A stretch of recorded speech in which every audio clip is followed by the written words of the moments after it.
Bakersfield. 23 ABC News at 11 starts now. Good evening. Tonight, President Donald Trump declaring victory after the Senate acquitted him of both impeachment charges. All 47 Democrats voting to convict on the abuse of power and obstruction of Congress charges. Protests erupting after the president's acquittal. 23 ABC's Imani Stevens joins us in studio with a wrap-up of the vote. Imani? Trial coming to an unexpected end, with protests erupting on the streets of New York and Washington, D.C. after the president's acquittal. But while the total number of votes for each article appears to be close, a total of 67 votes were needed, meaning more senators would have needed to vote guilty to convict the president on either article of impeachment. Vote them out! Protests erupting. Following President Trump's acquittal on both articles of impeachment, obstruction of Congress and abuse of power. Donald John Trump be, and he is hereby, acquitted of the charges in said articles. In a nearly party-line vote, all 47 Democrats voting to convict President Trump on both articles of impeachment. Mr. Manchin, guilty. Party leaders then immediately dismissing the outcome as illegitimate. Our Republican colleagues have rejected a fair trial. Truth. There's a giant asterisk next to the president's acquittal. While the margin of votes to convict the president appears as a close vote, that's not the case. In the Republican-controlled Senate, there were not enough votes to reach the two-thirds majority required to convict the president on either article of impeachment, obstruction of Congress and abuse of power. During the trial, Democrats had hoped to introduce new witness testimony and documents, but failed to secure enough Republican votes. Republicans heeding the president's call, all voting not guilty on obstruction of Congress. But when it came to the abuse of power charge, Utah Senator Mitt Romney, who in an emotional speech on the Senate floor brought a stunning twist to the historic trial. What he did was not perfect. No, it was a flagrant assault on our electoral rights, our national security, and our fundamental values. A local political science professor, Alan Bowler, says there are factors that play into consideration when a senator splits party lines. But senators do things for a variety of reasons. They do things for their own re-elections, they do things to support their party, and they do things because often one of the things is because they think it's right. Bowler says the impact of this trial set to be determined by voters after this November election. And to the degree that it affects the voters, if it affects them negatively or positively against the president or for the president, then it would either decrease or increase the likelihood that he would win. The Trump campaign already capitalizing on the president's acquittal, sending a message to supporters that reiterates that he did nothing wrong. The president tweeted that he will make an official statement about the impeachment trial tomorrow at noon. Reporting live in studio, I'm Imani Stevens, 23 ABC News, connecting you. Meanwhile, the next Democratic debate in New Hampshire is this Friday, and ABC News will be covering it live right here on 23 ABC beginning at 5 p.m. We will have a special digital newscast of 23 ABC News at 5 on our website, turn23.com, as well as on our 23 ABC Facebook page. Both 23 ABC News at 6 and the Now Bakersfield will not air. A special edition of 23 ABC News will follow the debate at 8 p.m. and we will have a complete wrap-up of the debate on 23 ABC News at 11. Again, the Democratic debate this Friday live right here on 23 ABC. Now to a crime alert from police officials at Cal State University Bakersfield. Officials warning students to be safe and asking for the public's help in locating a suspect who they say assaulted a student on campus. According to university police, at about 3:30 this afternoon, a female CSUB student met a man, a non-CSUB student, at Student Housing East.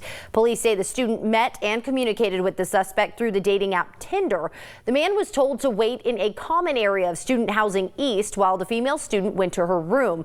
Instead, officials say he followed her into her room and sexually assaulted her. The female student resisted and the suspect took off. The suspect was last seen leaving the campus on a black Harley-Davidson motorcycle heading eastbound on Kroll Way. On the dating app Tinder, the suspect has the first name of Brad. He's described as a white man, early 30s, about 5 feet 8 inches tall, weighing around 150 pounds, with multiple tattoos all over his body and face, including $ tattoos on his eyelids. Anyone with information is asked to call University Police at 654-2677. An airplane skids off the runway in Istanbul, breaking into pieces and catching fire. 3 people died in the plane accident, while 179 others were taken to a hospital. 3 people remain in an intensive care unit. You can see the video here. Turkish authorities say the plane crashed into a field and quite literally split into pieces. Ambulances and rescue crews swarmed the scene shortly afterward. Authorities say the plane tried to land in bad weather in Istanbul, crashing into a field.